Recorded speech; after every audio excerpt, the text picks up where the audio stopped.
Все, начинаем наш подкаст. Да.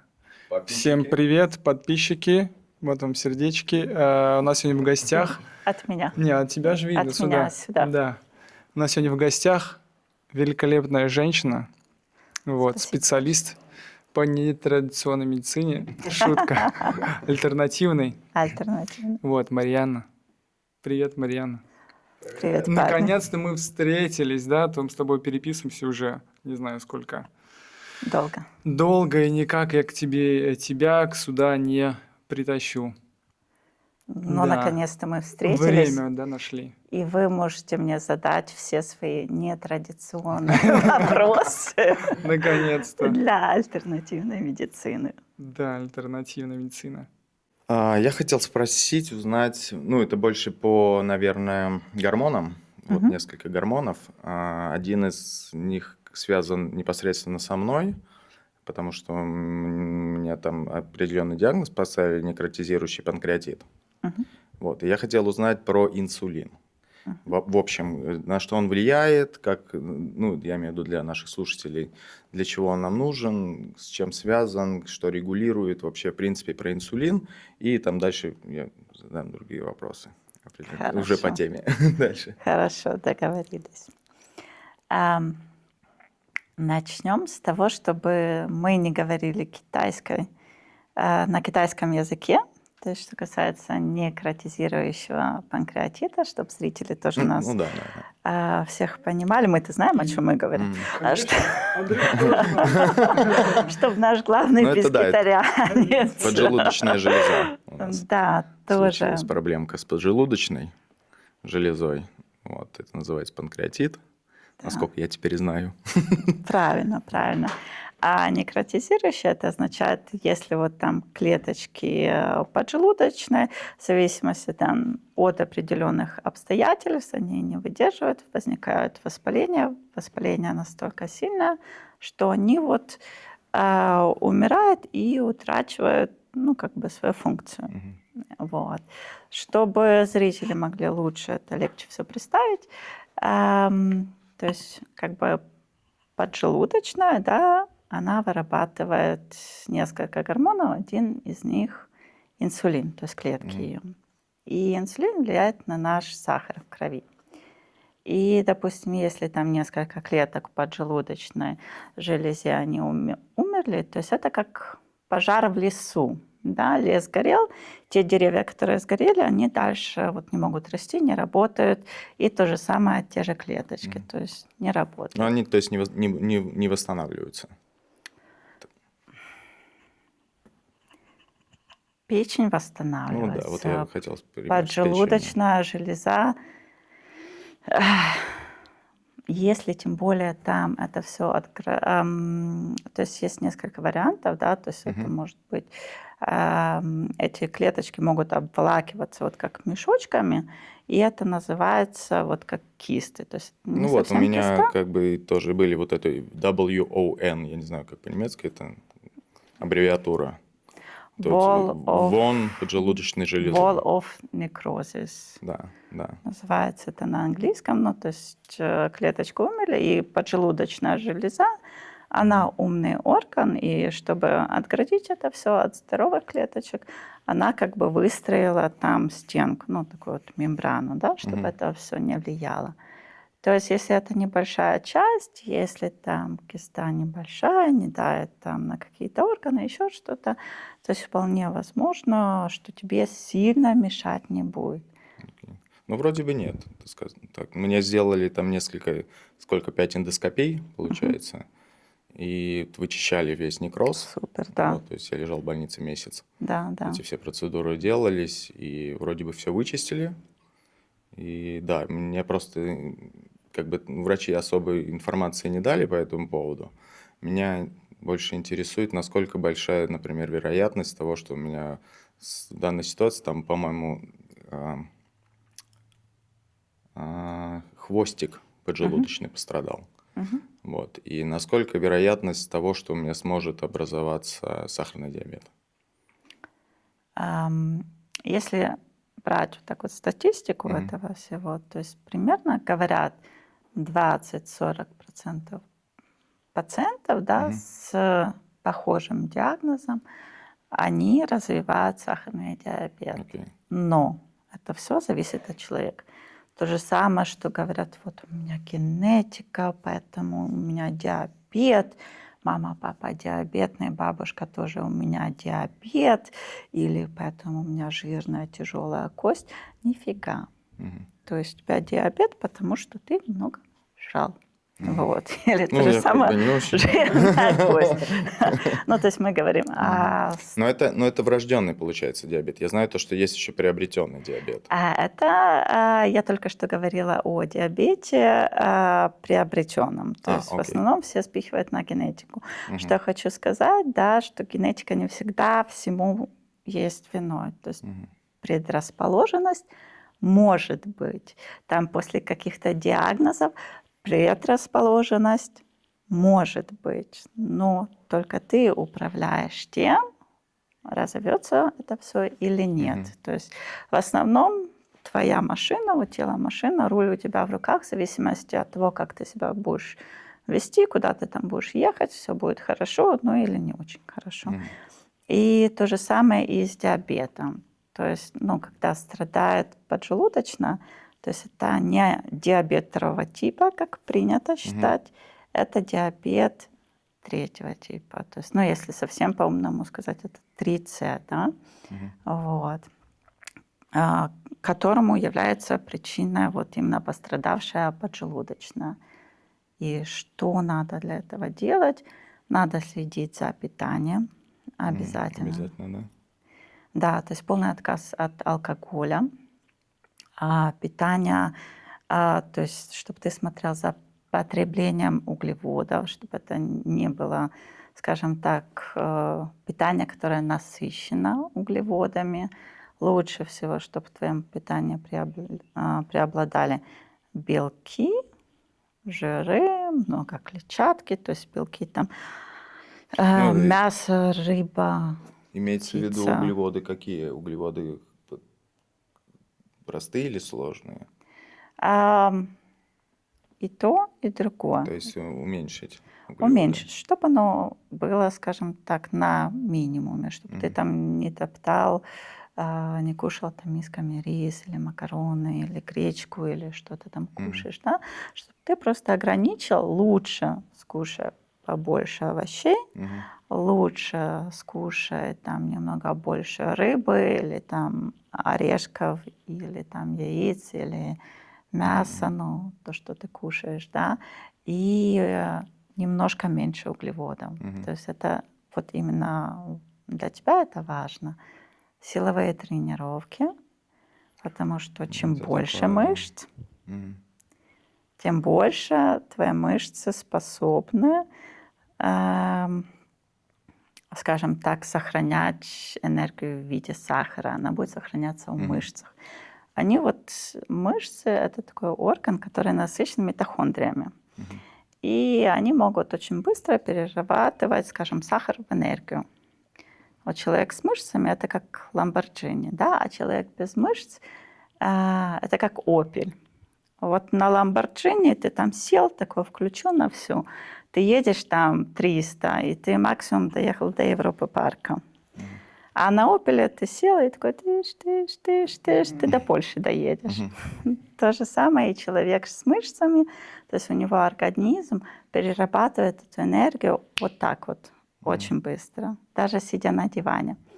А человеку, у которого мышечная масса мало, то есть он сидит, вот тот может сидеть на диване, что-то еще там кушать и худеть, а тот чуть посидел, чуть что-то подъел, и уже все отложилось. Мгм. То есть это обязательно. Движение обязательно. То есть пусть это будут просто шаги, не обязательно какие-то там пробежки там 10-20 километров. Просто собирай шаги в день. Мгм. 10-20 за раз километров. 10-20 за раз. Понятненько, понятненько. Да. Ну, хорошо. А так вообще инсулин, он только на сахарный диабет влияет и на уровень сахара, или на что-то еще он влияет в организме? Смотри, то есть инсулин — это, скажем так, это гормон, белкового типа. Мгм. Он важен не только вот для сахара, то есть мы что-то поели, да, углеводное, там сахарок или углеводы, и у нас повысился сахар, инсулин, вот он помогает этот сахар затаскивать в клетки или в органы, чтобы с этого сахара перерабатывалась энергия. Мгм. Окей. Но если этого всего много, то есть он не может затащить это. Ну, инсулин как ключик, который Мгм. открывает клетку, куда может войти только определенное количество. Вот, поэтому он не является таким уж и врагом, как все. Ну, как бы инсулин это плохо-плохо. Нет. Инсулин тоже он очень классный анаболический гормон. Мгм. То есть он участвует в построении мышц. Поэтому ты можешь, допустим, со спокойной душой покушать этих же углеводов до и после тренировки. У тебя будет выброс инсулина, ты как раз потренил, вот, у тебя будет более такое анабольное состояние, покушал углевода, выпил немножко магнезиума, немножко соли тоже туда обязательно, потом в течение там, дня белок, и будешь чувствовать себя замечательно. Ну, то есть профилактика в такой ситуации сводится к режиму питания в основном, правильно я Режим понимаю? И, питания, соответственно, физические какие-то активности. сон тоже очень важно, потому что если Мгм. ты мало спишь, у тебя организм будет находиться в стрессе.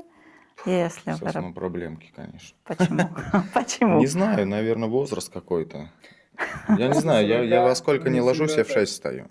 6 Без встаешь. будильника просто. Я там в Мгм. 11, либо, ну, в 10 не ложусь, 11, наверное, 7 часов, в принципе, достаточно, если в 11 лег. А так, если в 12 спал первого, я вот это в 6 глаза вот так, здравствуйте. И все, и ну, не спишь. Днем хочется спать, единственное, что. Ну, ты можешь днем себе сделать сиесту 15 Ну, ты минут. сделай с работой, как съесту. Скажи, всем в зал. Да, Всем в зал, мне надо да, закрыть да, глаза. ну да. Окей, хорошо. Следующий вопрос такой про тестостерон. Мгм. Вот насколько он влияет на вообще мужскую жизнь полноценную, и чем грозит его нехватка, бывает ли избыток, я не знаю, наверное, бывает. Вот немного поподробнее, чтобы так люди тоже понимали, что такое вообще тестостерон, нужно ли его проверять после определенного возраста, и какие, например, симптомы есть его нехватки. Мгм. Вот такой вопрос. Все сразу заинтересовались. Тестостерон, то есть это стероидный гормон, стероидный половой гормон, который есть не только у мужчин, он есть также и у женщин.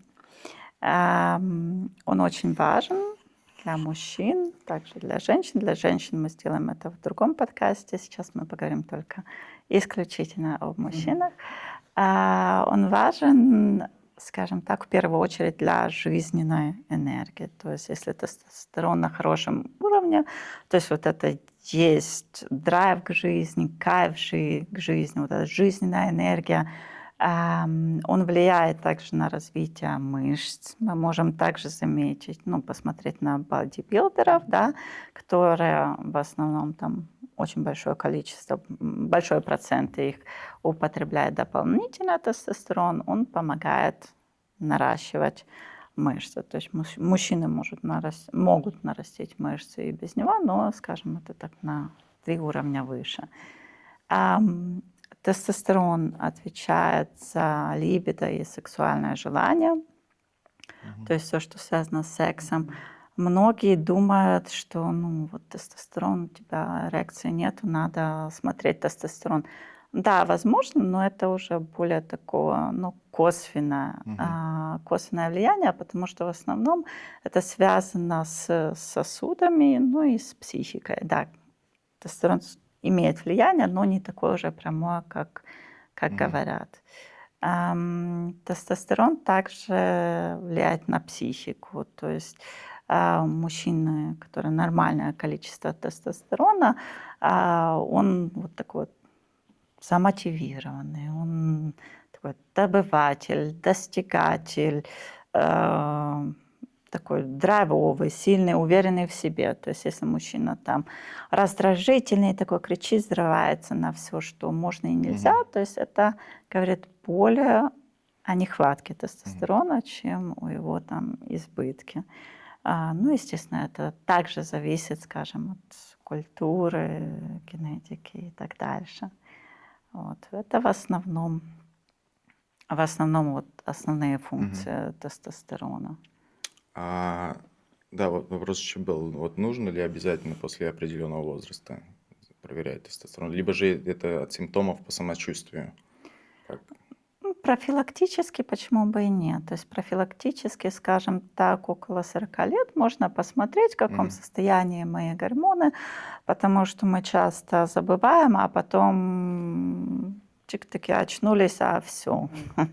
Как ты сказал, это тоже лучше идти к эндокринологу, правильно? За этим вопросом. Да. То есть У лучше... хаус-арца, то есть домашнего доктора. Я не думаю, что большинство хаус-арстов, они, ну, то есть домашних докторов, семейных врачей, они могут это измерить. Некоторые работают с лабораториями, но это будет тогда, скажем, для пациента, которые застрахованы в обычной страховке, то есть стоит дополнительно денег. Но это имеет смыслом быть. То есть, чтобы лучше раньше, если ты видишь там тестостерон чуть-чуть ниже, там поменял немножко питание, успокоил, то есть уменьшил стресс, да, там, начал лучше высыпаться. Все равно что-то всегда можно делать. То есть, да, я понимаю, полностью исключить стресс в нашей жизни нельзя, но где-то какие-то гаечки вот, ну, можно подкрутить. Потому что спасать уже, скажем так, потонувшую лодку намного тяжелее, чем... Ну, это понятно, да. Ну, а если, например, вот, условно говоря, я пошел сдавать анализы, у меня низкий тестостерон, какие варианты его повысить? Это какие-то инъекции, либо же менять образ жизни? В каком ключе будет, например, двигаться восстановление его? Выяснить причину. Выяснить причину, то есть также были исследования мужчин, у которых был там занижен уровень тестостерона, брали там, забирали из этой ситуации, на 1-2 недели там закрывали на какой-то, как немцы говорят, кур, да, ну, типа санатория. Вот он ел, спал, где-то там ходил, чуть-чуть там тренировался, не тренировался, восстанавливалось в основном все само собой. То есть у мужчин это не как у женщины, но все вот так вот, да. А у мужчины, если он будет вести здоровый образ жизни, если он не будет там употреблять алкоголя, двигаться будет кушать достаточно белка, и, ну, чтобы у него было также немножко холестерина в питании, скажем, ну, не куча там колбасы, сосисок, вот, и будет заниматься физическими упражнениями, силовыми нагрузками, у него спокойно может быть до 80 лет хороший уровень тестостерона. То есть перед тем, как что-то колоть или что-то дополнительно принимать, потому что за все, ну, мы где-то платим счет, надо выяснить, почему, где причина. То есть уколоть это легче всего, да, ты там почувствуешь, но чтобы ты понимал, ты тогда колешь, и это вот получается у тебя эффект будет короткий. Ты там почувствовал прилив силы, такой драйвовый, ходишь там 2-3 дня, через 3 дня еще раз колоть. Вот. Просто обычный Ну, доктор, понятно, то да? есть он Да. общий холестерин, короче, не повысит его уровень, то есть это будет кратковременный эффект, правильно же я понимаю? Ну, Или как? есть тестостерон разный, тестостерон длительного действия, короткого действия, но все равно, то есть это будет все связано там с уколами или с принятиями, скажем, таблеток нету, но есть гели, то есть гели, которые ты там трансдермально, то есть трансдермально действуют через кожу, да, они могут повысить уровень, но ты тогда зависишь от какого-то вещества. То есть вначале мы устанавливаем причину. Причина также может быть и из головы. Ну, это да. То есть это не только стресс и не только психика, там может быть опухоль или аденома. И у тебя получается отсюда туда сигнал не идет. И поэтому низкий тестостерон. То есть все лечится Ну, понятно, Искать да, я причину. просто сейчас тоже как, обучаюсь на психолога, Мгм. вот, и там в анамнезе у многих, кто обращается с невротическими разными заболеваниями, там первая сессия идет, в анамнезе нужно, если есть определенные показатели на то, что там утомляемость, либидо падает, то есть желательно отправить человека на тестостерон проверить, чтобы выявить уровень, не является ли это гормональным, нежели психическим. Органического Да, действия, да. то есть потому что многих списывают потом на депрессию, вон Мгм. тебе надо идти там или к психиатру, или к А у него просто психологу. тестостерон понижен, Все оказывается. равно ходить к психологу это Не, круто, ну да, потому да, что да. помогает он ключик, починит там все в голове твои полочки, и все будет хорошо, жизнь будет замечательна. Ну, то есть это тоже работа, которая должна быть проделана. Но просто что я говорю, что я очень часто вижу в своей практике, что людям ставить депрессию или тревожное расстройство просто потому, что у них непорядок с гормонами, Мгм. непорядок с тестостероном, не хватает железа, не хватает кислорода. Из-за этого вот это постоянно вот люди вот такие вот, постоянно тревожность. И что Мгм. делают? Выписывают снова медикаменты, которые человеку не нужны. Мы идем к вам. Да, да. Еще я хотел узнать коротко, вот еще пролактин, насколько я знаю, тоже он влияет каким-то образом на мужской организм, высокий его показатель, да?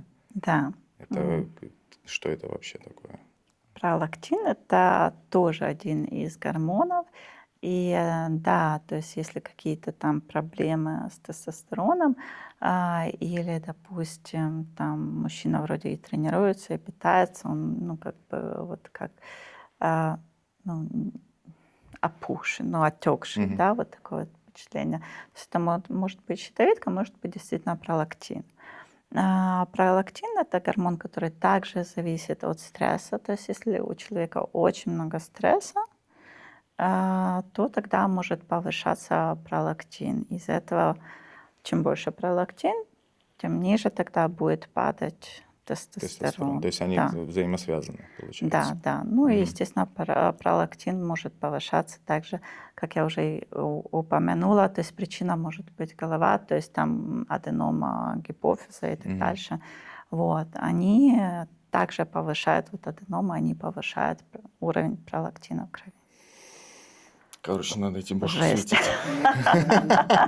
Просто МРТ всего. Все, ребята, давайте не будем бояться. Да не, Мы это так, да. приводим в порядок железо, витамин D, А как движение. железо вот привести в порядок? Вот у меня, я сходил сейчас, сдал анализы, основные просто к врачу. И у меня там, ой, я забыл, как называется, там Ферритин. ферритин. Вот ферритин у меня в норме вообще полностью, Мгм, но у меня холестерин, который хороший, он понижен. И мгм. мне поставили латентная анемия вот сейчас.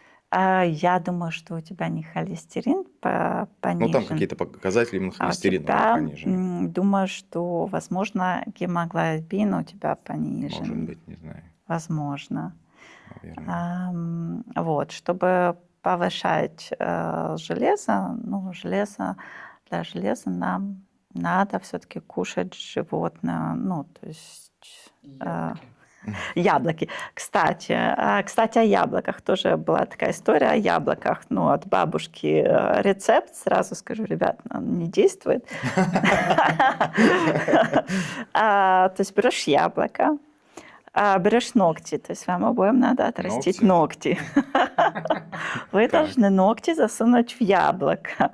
Получается из-за того, что ногти там через как-то ногтевую пластину, когда она входит в яблоко, получаются там оксидативные процессы. То есть оно окисляется, и как бы там Мгм. больше железа, потом это яблоко надо съесть. Ребята, не надо. Будет расстройство А можно с ног? желудка. Ногти. После репетиции так, хоп, раз, То есть порезал себе. таких экспериментов делать не надо, оно ни к Окей. чему хорошему не приводит. Вот время от времени кушать мясо, да, кушать печень, то есть эта печень может быть любая, там, курицы, говядины, телятины, я не знаю, там трески тоже супер повышает железо. М, Есть железо в растительных продуктах, но оно не в той форме, чтобы организм все-таки, наш организм, особенно наша вот эта эпигенетика, да, вот снова же говорю, мы славяне, чтобы оно это все так усваивалось, как оно усваивается, скажем так, у индусов. Ам, Витамин С нужен для усвоения железа, то есть если будете там жарить стейк или принимать препараты с железом, а, желательно, то есть желательно нужно, но вначале померить надо все-таки, что у нас там с этим всем. То есть желательно соединять или уже покупать готовые препараты, где есть железо и витамин С, и принимать. Вот. Вот так вот повышается. Кстати, тестостерон может повышаться, ты говорила о железе, да? Вот. Если вы потретесь в гантели, в которых терся бодибилдер, потому что они выделяют тестостерон через кожу. Тоже бабушка говорила. Нет, были, кстати, исследования, женщины, которые там брали вот эти гантели, и сильно потом руки вот это не мыли, вот терлись там, у них повышался действительно уровень тестостерона. Ребята, идите в качалку. Ну, это больше как энергия, которая, или как? Что это такое? Не знаю. Может быть, Там там... в спортзале. А, Атмосфера, энергия тебя пропитывает. Нет, то есть действительно, ну, тестостерон, то есть у нас есть даже разные там мази, да, которые мы мажем, они действуют через кожу. То же самое может быть у человека, который очень много тестостерона, он может там выделять через кожу там вот эти феромоны и так дальше. И вы, когда касаетесь там гантелек, вот, вам может что-то перепадет. Я правда, мы себе представляем, мы такие идем в спортзал, не занимаемся, а просто такие ходим. Такие потерлись, а бодибилдер. Можно вас обнять? Такой Андрей держит, а Гена трется, говорит, подождите, Так, пожалуйста. теперь моя очередь. Вот, Окей, это, понятно. скажем, недорогой и такой очень человеколюбный способ. На агрессивных лучше, ну, не подходить. Да, можно получить. У меня есть хороший стоматолог, если надо. Окей, супер. Спасибо большое. Пожалуйста. Ты будешь с пескотарианством. Дубль 2. Здравствуйте, меня зовут Андрей, мне 43. Вот, у меня прыщи, как у 17-летнего. Да. Что мне поможет, доктор? Здравствуйте, Андрей, которому 43. Я вас поздравляю, у вас открывается второе дыхание, новая молодость. Да. Я еще Скоро пескетарианец. все вместе. Да. Это такое ядерное соединение, но мы разберемся. Мухи отдельно, котлеты отдельно. Да. То есть, ну, наверное, скорее всего, ты хочешь спросить, почему, откуда появляются Да. прыщи вроде Как я тебе. уже в первом дубле говорил, сейчас это дубль 2. Я пескетарианец. На протяжении 6 лет я не ем мясо, ем только рыбу, овощи и все остальное. Вот. И, допустим, 3 месяца назад вот, у меня не было столько прыщей. Как обычно были прыщики. Ну, там появляется как обычно. А месяц через 2 меня просто посыпало со всех сторон. И да, я теперь как 18-летний, опять с прыщами. Вот. И еще что, 3 месяца назад я перестал употреблять алкоголь. Правда, сейчас я опять начал. Немного, но да. Вот. И питаюсь я, в принципе, хорошо. Чипсы ем, но не очень много. Да? Вот. Но я употребляю много. Ем много клетчатки, салаты. Люблю макароны. Вот. И, в принципе, здоровый образ жизни. Да, я занимаюсь спортом, пытаюсь бегать. Не по 10 километров, но по 5. Да, вот, но, блядь, они откуда-то взялись и все, и не уходят. Что мне делать, доктор? Да. Смирись. Да. У меня тоже, кстати, смотри. Ну да, я видел, ты что-то говорил, да. Может, солнце? Это солнце или, Да, ну, это- кортизол стеснения, то есть, ну, возможно. То есть возникновение прыщей, оно может иметь различную природу, то есть не Мгм. только солнце и волнение. Ам, Это может зависеть, то есть от питания. Как ты сказал, что там ты перестал употреблять алкоголь, это может быть просто в организме включилась такая функция детокса. И вот когда люди начинают детокс, обычно, их осыпают прыщами. Они Да? такие, ну блин, ну что такое случилось? До детокса было лучше, с детоксом стало еще Да-да-да. хуже, а надо вернуться назад. Что я и сделал.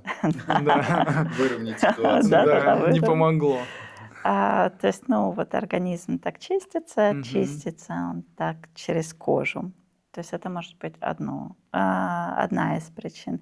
А вторая из причин — это может быть питание. То есть надо посмотреть, что ты такое ешь, что тебе может дать кожную реакцию. То есть, ну, Мгм. если прыщи возникают, там не надо обязательно там что-то чем-то обязательно мазать, бегать там по Мгм. врачам, брать всякие разные мази. Надо посмотреть, что не так. Это может быть связано с желудочно-кишечным трактом, какие-то аллергии, непереносимости. Это может быть также Мгм. психологически, потому что, ну, кожа — это вот как наш барьер с окружающей средой. То есть там, если какие-то стрессы, еще что-то на работе, дома, часто бывает это также у подростков. Да. Я М. стал самозанятым с этого года. Я selbstständig. Может быть, это и является моим стрессом. Да, кстати, это может Да. быть одна из реакций, потому что, ну, как бы много нового, много стресса, много счетов, много писем, я тебя прекрасно понимаю. Мгм. Вот, поэтому может возникнуть. Может возникнуть также из-за гормонов, то есть или чего-то очень много, или чего-то мало. То есть может быть как и мало тестостерона, так и много тестостерона приводить там, к каким-то кожным проблемам или высыпаниям или Мгм. еще чему-то. Может также быть какая-то нехватка витаминов. Вот особенно там цинка не хватает, витамина А не хватает, D не хватает. То есть это может также проявляться какой-то кожной То есть сыпью. нужно все равно идти к тебе, сначала провериться, да? Идем к тебе, и потом уже тогда будет видно, что именно конкретно, да? Ну, перед тем, как идти и проверять все, то есть желательно все-таки, ну, Мгм. потому что много вопросов ты можешь решить сам, да, я Мгм. тебе дала уже достаточно знаний, как сам, то есть посмотреть, что я сейчас такое ем. То есть, возможно, я ем много молочки, из-за чего у меня такая реакция. То есть у меня она лично возникает, обожаю молочку, Мгм. возникает из-за молочки. То есть один день поела, выпила там 2 капучино, на следующий день привет. То есть Мгм. звезда во лбу, все как надо, все как надо. Вот. Или там ты не переносишь яичный белок. Очень часто бывает такая реакция на яичный Мгм. белок. Может быть, твой организм говорит, ну все, ты сказала, я люблю макароны, может, ты их лопаешь мисками.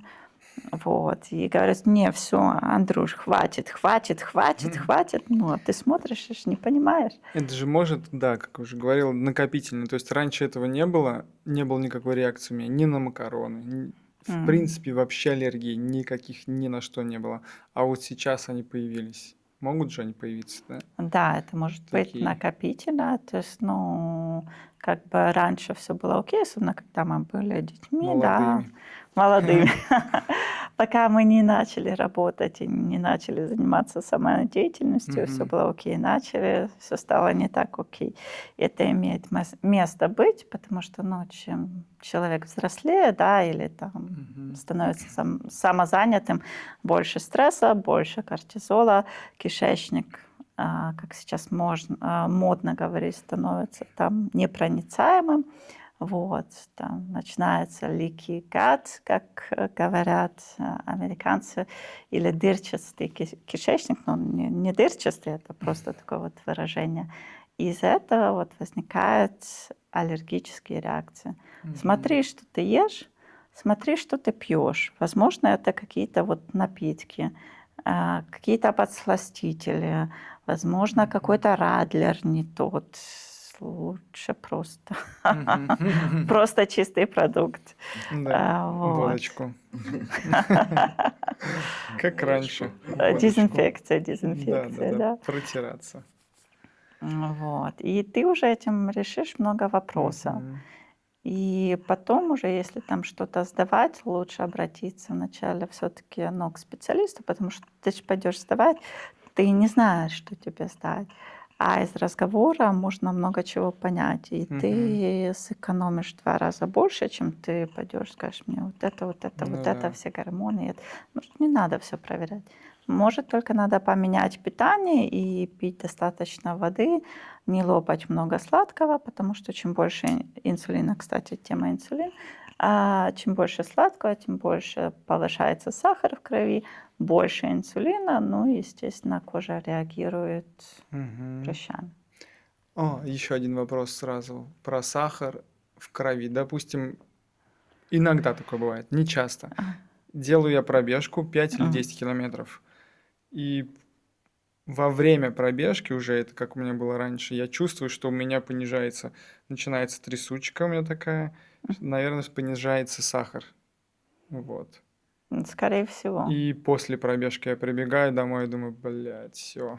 И начинаю есть все подряд, все сладкое. Мгм, мгм. Вот. Из-за чего это? Это же не сахарный диабет, правильно? Нет, это не... ну, может развиться, если будешь есть все сладкое подряд. Мгм. У тебя просто падает сахар в крови. То есть, получается, ты, наверное, просыпаешься, идешь бегать натощак. Нет, я бегу не с утра, а больше, наверное, после обеда или вечером. После обеда, в зависимости от того, что ты перед этим съел. Мгм. Если это были макароны, извините, Мгм.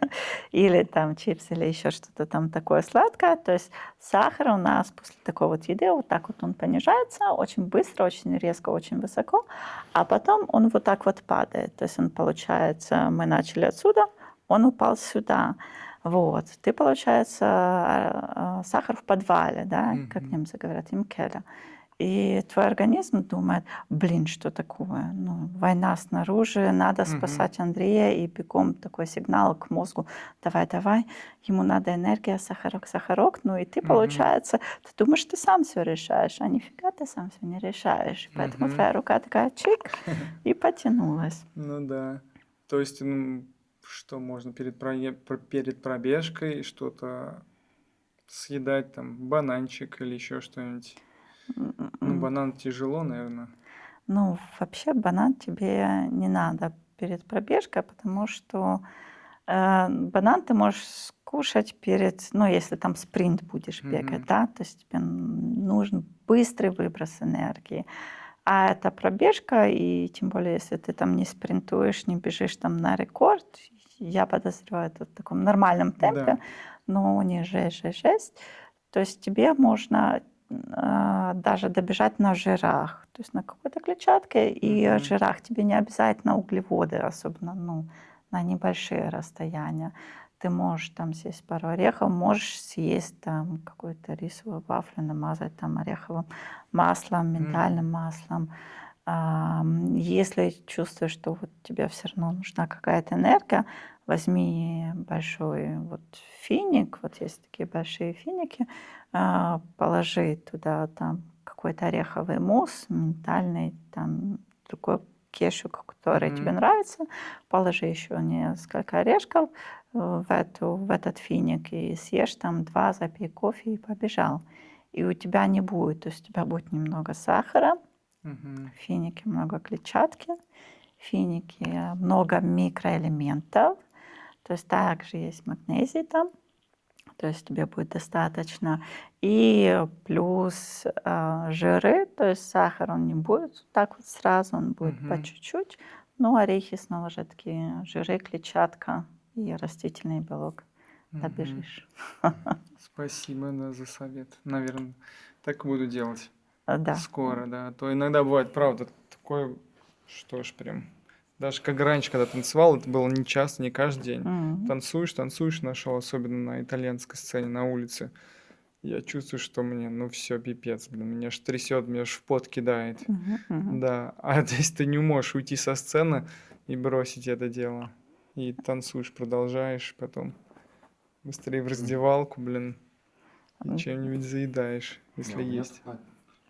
У меня тут началось, ну просто комментарий к этому всему. У меня тут началась недавно вообще такая тема. У меня в детстве такое было. У меня вегетососудистую дистонию ставили в детстве. Мгм. Ну, это и всем ее ставили в детстве. Мне Всем. кажется, она у всех в детстве. Что Да, там, да, ручки да. потеют, вегетососудистая дистония. Пошел отсюда. У меня началось, знаешь, что долго сидишь, когда, ну, с колени согнуты. У меня сейчас, я встаю резко. Вот, то есть у меня вот это было где-то, ну, подростковый возраст. Блин, вообще голова кружится, то вообще вот так, я аж вот так, знаешь, пару секунд. То есть, видимо, ну, давление какое-то куда-то скачет, я не знаю. И у меня прям аж в глазах темнеет. Вот, ну, не было это, вот, не знаю, вот началось буквально месяц назад. Ну, это после 40. Наверное, не знаю. Это поэтому надо встать аккуратно, как дедушка Да, такой. ну, блин, не Чик-чик-чик. знаю, вообще в А, шоке просто. Просто надо тренировать стенки сосудов. Как ты тренируешь стенки сосудов, да, вот они вот как сердце сжимаются, разжимаются наши стенки. То есть, ну, как бы физические упражнения, силовые супер упражнения для этого. И, в принципе, там, ну, ничего такого страшного нету, что ты там встал, у тебя голова закружилась, потому что резкий переход, как бы кровь, Но это она никак не не связано там, с успевает. сахаром, скачки сахара, еще Нет, что-то. нет, она не успевает прокачаться, скажем так, и поэтому у нас вот небольшой вот окей. такой вот возникает. Мариана, спасибо тебе за всю информацию. Пожалуйста. Да, дорогие подписчики, мы оставим всю информацию под видео, где вы можете найти Мариану и ее студию во Фрайбурге. Вот. Ну и скажи пару слов, пожалуйста, нам на прощание. Советы какие-нибудь, пару советов. Ам, Пару советов. То есть первое, перед тем, как бить тревогу, идти там, бежать по всем врачам, что-то там проверять, посмотрите, в чем может быть причина. Вот, возможно, это какой-то там вид жизнедеятельности. То есть, возможно, это все там заключается в стрессе и так дальше. Из-за этого проблемы с гормонами, с питанием или лишние килограммы. Или То мы есть жрем много чего. или это так. Чуть-чуть разобрать питание. То есть не надо там сегодня на завтра начинать, я начинаю новую жизнь. Вот. В некоторых случаях это имеет место быть, но лучше начать вот маленькими шажками. Не выбирать 1000 там вещей и жевать только салат, да, а, скажем так, начните пить воду. Достаточное количество воды. Да, сейчас жара, сейчас лето, это надо больше, чем 30 мл чистой воды там, на килограмм тела. Первое, что вы начинаете с утра, вы выпиваете воду, тепленькую воду, чтобы запустить ЖКТ, чтобы все потом вместе с кофе, после принятия кофе или после сигареты спокойненько спустилось дальше. Вот. Немножко соком лимона он защелачивает. У нас достаточно стресса, у нас не всегда правильное питание, у нас, возможно, где-то там праздники, где-то еще что-то, мы закисляемся. Водичка с лимоном защелачивает. Это уже первое, что каждый может сделать. Посмотреть, сколько мы двигаемся. В основном очень много людей, они просто сидят. То есть если человек замечает, я там хожу в день 3000 шагов, не надо ходить сразу 10, да ходи ты вначале 3500. И, возможно, через там недельку ты сделаешь 4 или через 2 недельки сделаешь 4. или там ходишь по супермаркету, ну, у тебя нету там 6 детей, 2 жен и так дальше. То есть ходишь по супермаркету, делаешь закупки, не обязательно там бери вот эту тачку, возьми 2 корзинки. Вот будет тебе силовая тренировка на ровном месте. Мгм. Что еще можно сделать? Можно добавить немножко овощей в тарелку. То есть я не убираю там макароны, не убираю там еще что-то. Добавь ты немножко овощей в тарелку, те, которые тебе приносят удовольствие. Не надо там сразу падать на кориандр, на петрушку или там на еще что-то, то, что не нравится. Возьми овощи, те, которые нравятся, добавь к себе тарелку, скушай их. Чтобы сахар вот так вот не скакал каруселями, как в Европе парке, Мгм. поменяй порядок. То есть сначала мы кушаем, если на тарелке у нас, допустим, макароны, пусть даже это будет картошка фри, ничего страшного. Кушаем клетчатку с белком, а потом уже кушаем гарнир. И тогда вот сахар, он не будет скакать, и тогда, возможно, при пробежке у тебя вот таких вот качель не будет, и не будут труситься руки. Потому что если сразу кушаешь, там, как в ресторане, дают вначале хлебушек, а потом просыпается аппетит. Из-за чего? Из-за вот этого. Мгм. Вот. Или сразу скушаешь макарошки, и снова же поднимается сахар. То есть перед чем мы всегда кушаем клетчатку, а потом все остальное. Мгм. Спасибо. Вот так. То есть начинаем с простого. Точно. Мы так и поступим. Пожалуйста, Да, ребят. спасибо тебе Было очень большое. классно. Большое. Да. Отлично вообще. А, И мы еще увидимся. Приглашайте почаще. Конечно, Я приходите. разговаривать люблю.